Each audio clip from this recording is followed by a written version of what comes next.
Hello, written by Murphy here. I'm doing a book review. I'm doing a book review for The Henna Artist by Alka Joshi. This is really popular right now. It is hugely popular right now. I think it's number 15 on Amazon, which is like impossibly best-selling. It was a book published about a year ago. And it also was noted for Reese Witherspoon's book club, so it's, everybody's reading it. Now, I just finished it. It is beautiful. It does have lush description. It's a novel, and it's, oh my gosh, this is totally chick lit. It's a novel. It's got beautiful description of India. It was set in the mid-50s. And it's this dramatic story of this woman and her things and her trials. And oh my gosh, and it was lovely, so I'll say that. And it did have a lot of interesting storyline. However, I just finished doing a review of Uncle Tom's Cabin. And I said in Uncle Tom's Cabin review, this is a sentimental novel. This is a 21st century sentimental novel. This is what they're trying to be. Oh, the sadness. Oh, the story. Oh, all of the drama. Now,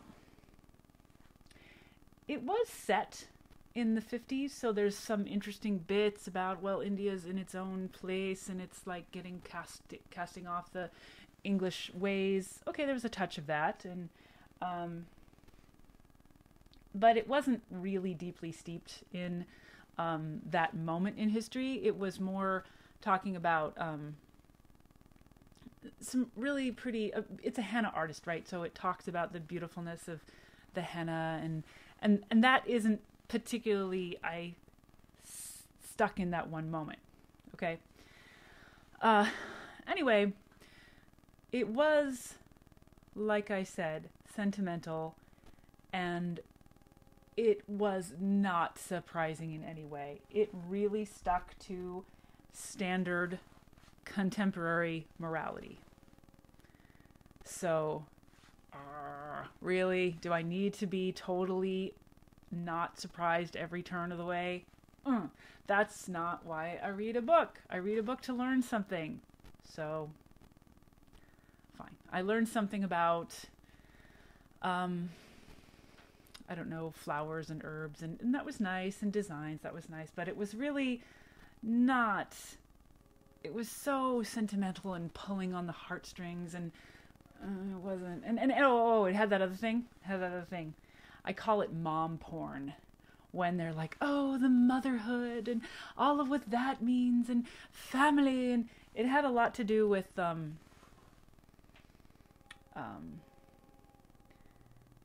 pregnancy, and this woman also was helping women end their pregnancies because that's standard morality right now too. And so I was like, oh, okay, fine. It was, I would recommend it to people who I know would be in particularly touched by the flower part and some of the other bits, but this was not what I would call great. It was fine. It was a B. It was a B, but it's not gonna stick in my mind, other than as an example of modern sentimentality. Blech. Anyway, if you're into that, if you want something that's very womany and you want a chick lit book, it's great. Other than that, I would have to say, next. I'm totally ready for the next one. That's where we're at. However, I'd totally be interested in hearing what you have to say. If you've read it, if you want to read it, if you disagree with me and you really like mom porn, or you think mom porn there should be more of it, of just lots of books that talk about, the marvelousness of being a mom, I'd love to hear about it. Let's keep the conversation going.